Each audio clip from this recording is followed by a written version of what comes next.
Sophie went bright pink. "Sit down," said the king. This time she did. A maid came in from the kitchen carrying the next course, fish stew in a wet broth. Sophie put her hand to her nose. It smelled like the goo Agatha's mother once made, but then she saw the maid carrying it was Guinevere, a scream still sealing her lips. Sophie tried to make eye contact, then caught Ryan watching her, and she quickly tasted the stew.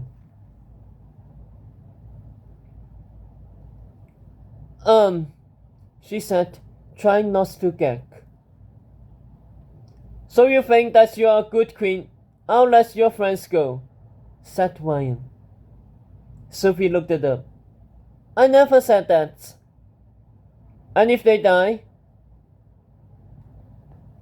"Murdering my friends will only make people doubt our love and start asking questions. That's not how you're going to keep the woods on your side," said Sophie, as Guinevere took her time refilling Ryan's cup, clearly eavesdropping. "That said, if I show you loyalty, I hope you'll show me loyalty in return." "Define loyalty." "Releasing my friends."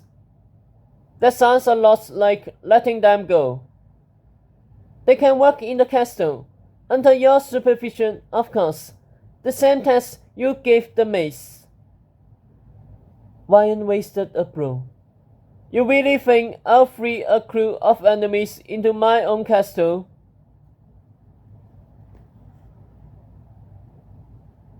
"You can't hold them in jail forever. Not if you want me to keep your secrets and play your loyal queen," said Sophie, well rehearsed. "And better here in the castle than out in the woods. Besides, if you and I can come to an agreement, then they'll come around too.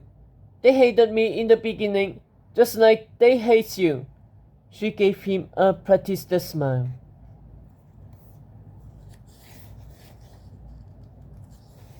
"And what's of Tedros?" Ryan reclined, copper hair catching the light. "He's condemned to die. The people cheered for it. You think I'll release him too?" Guinevere's fingers struck on the pitcher, nearly spilling it.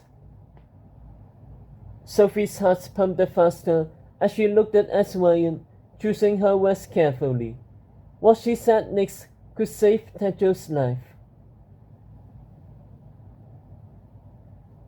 "Do I think Tedros should die? No," she said.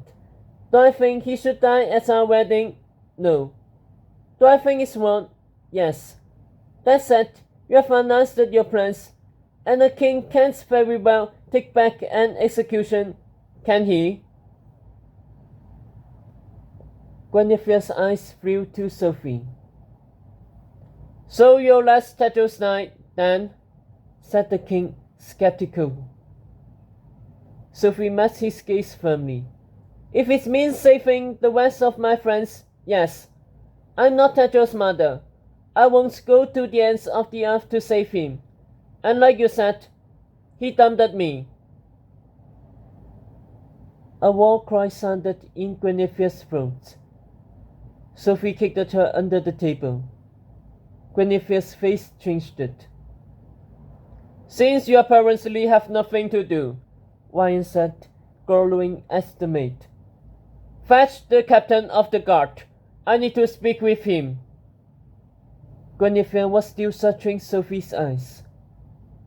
"Shall we kill your son tonight?" Ryan spat at her. Guinevere went out. Sophie propped at her soup, seeing her own face reflected. A drop of sweat plunged into the stew. Did Guinevere understand? If Tedros was going to survive, she needed his mother to do her part. Sophie looked up at the king. "So, whatever new? My friends working in the castle, I could use them for the wedding."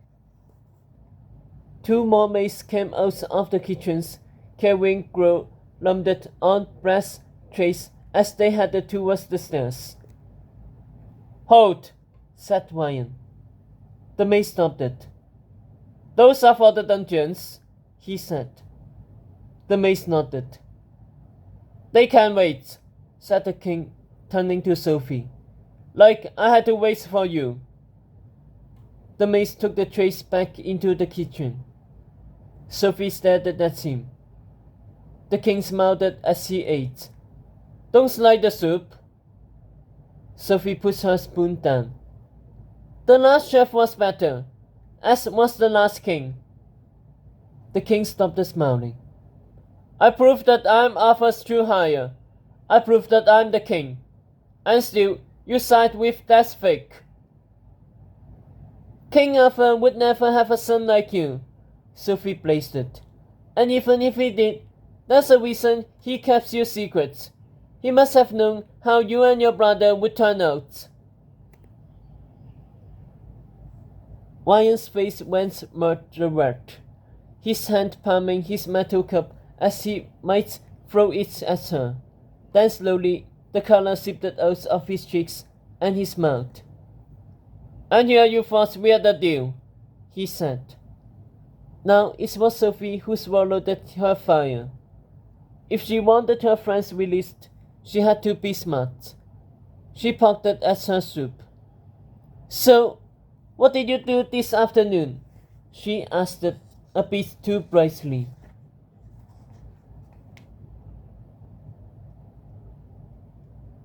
Wesley and I went to the armory and realized that there isn't an as sharp enough to cut off Tetra's head, said the king, mouthful. So we considered how many swings it would take to survive through his neck with a duel-axe and whether the crowd might cheer harder for that than a clean blow.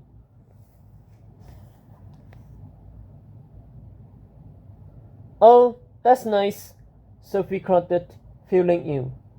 Anything else?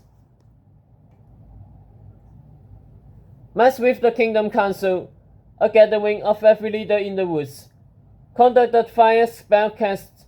I assured them that as long as they support me as a king, Camelot will protect their kingdoms. Good and evil, just as I protected them from the snake. And that I would never betray them, like Tedros did when he helped that monster. Sophie sniffed. What?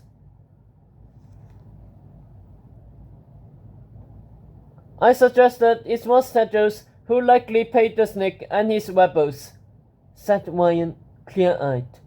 All those fundraisers his queen hosted, where else could that gold have gone? Tedros must have thought that if he returned the kingdoms around him, it would make him stronger. That's why he has to be executed, I told the council. Because if he's lying about being of a sire, then he could be lying about everything.